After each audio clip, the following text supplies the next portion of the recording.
In a world overrun by deadly creatures that hunt by sound, the Abbott family must live in silence to survive. Join Evelyn, Lee, and their children as they navigate a desolate landscape, facing unimaginable dangers while relying on love, resilience, and the power of silence to protect each other. Among the many tattered missing persons flyers, a family quietly tiptoes barefoot through an abandoned store in a ghost town. Evelyn Abbott, played by Emily Blunt, the mother, carefully searches through a cluster of uncollected prescription bottles for her eldest son, Marcus, played by Noah Jupe, who is ill. She gives him some medication and uses sign language to reassure her deaf daughter, Regan, played by Millicent Simmonds, that her brother will be fine. Regan then checks on her younger brother, Beau, Cade Woodward, who is drawing a picture of a rocket on the floor. He signs to Regan, "Rocket. That's how we'll get away," before climbing the mostly empty shelves to reach a space shuttle toy. The toy falls, but Regan catches it just in time. Meanwhile, their father, Lee Abbott, played by John Krasinski, has scavenged some electronics to boost a radio signal and found some cutting pliers for Regan. Evelyn signs to her family that it will be dark soon, and they prepare to leave. Suddenly, looks of horror spread across their faces as Beau is seen holding the electronic space shuttle toy. Lee carefully takes it from him and removes its AA batteries, signing, "It's too loud." As the family departs, Regan secretly gives the toy back to Beau, who grabs the batteries on his way out. The Abbotts silently walk back home along a trail of sand they've created. Upon reaching a walking bridge, they hear the electronic sound of Beau's toy. A horrified Lee races back, but it's too late. An alien creature swiftly seizes and kills Beau.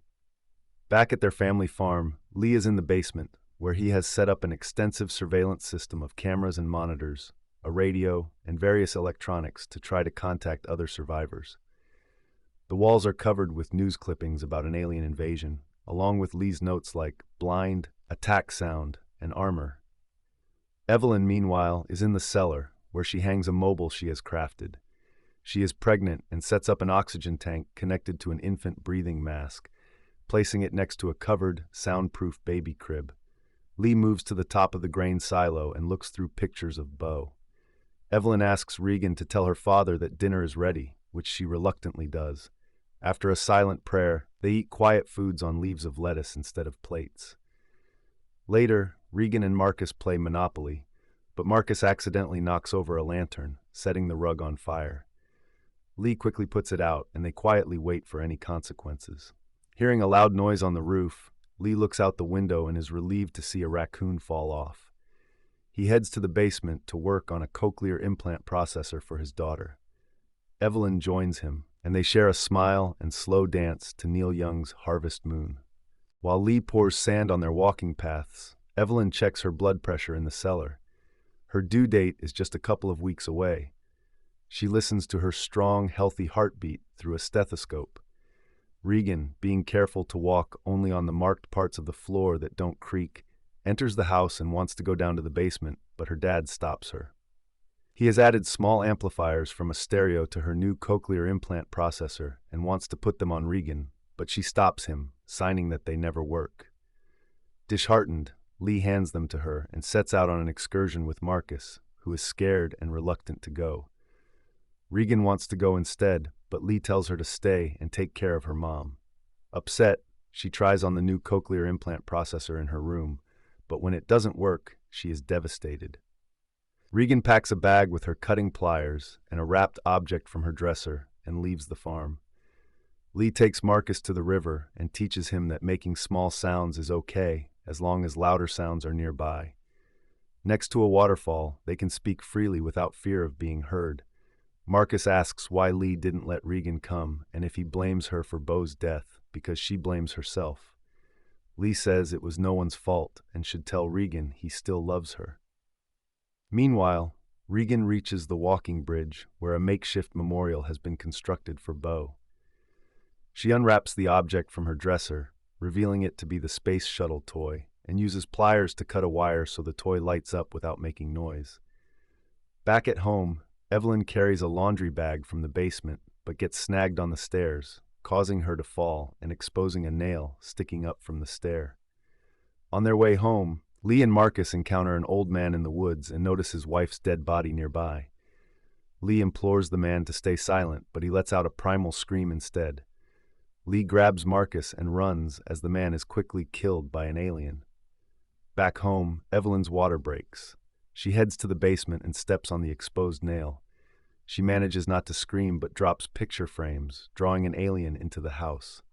Evelyn switches on red light bulbs across the property as a warning signal and searches for a mechanical kitchen timer. The alien slowly descends into the basement, listening for any signs of life. When the timer goes off, the alien attacks it, allowing Evelyn to run upstairs. She sees another alien in the front yard and retreats to the bathroom, sinking into the tub as she begins to give birth. Lee returns home, horrified to see the red lights on. He signs Rocket to Marcus and tells him, "I need you to make a sound louder. You can do it." Lee grabs his shotgun as Marcus lights a fuse, setting off fireworks. Lee searches the house and finds the bathroom empty, covered in blood. Believing Evelyn is dead, he weeps until he finds her hiding in the shower with their new baby boy. Marcus, meanwhile, runs from an alien and is knocked unconscious in the cornfield. Regan returns home and sees Marcus's flashlight beam from the cornfield, but cannot hear the approaching alien. Her cochlear implant processor produces a high-pitched feedback, distressing the alien and causing it to flee. Regan finds Marcus, and they retreat to the top of the grain silo.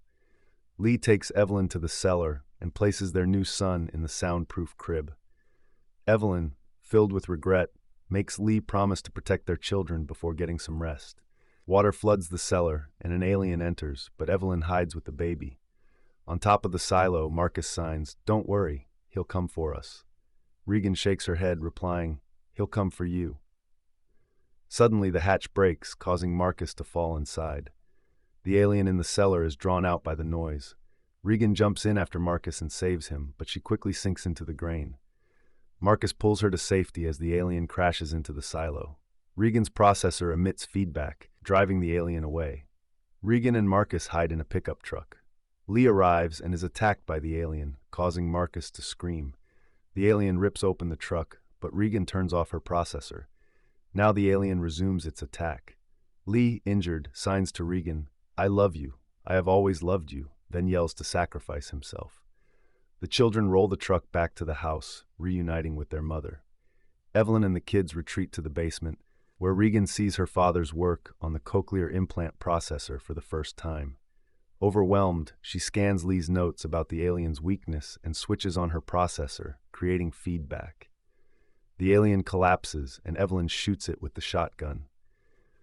When they see more aliens approaching on the surveillance monitors, Regan turns up the speakers and Evelyn pumps the shotgun, ready to fight. Thanks for watching. If you enjoyed the video, don't forget to hit that like button, subscribe for more great content, and click the bell icon to get notified whenever we post something new. See you next time.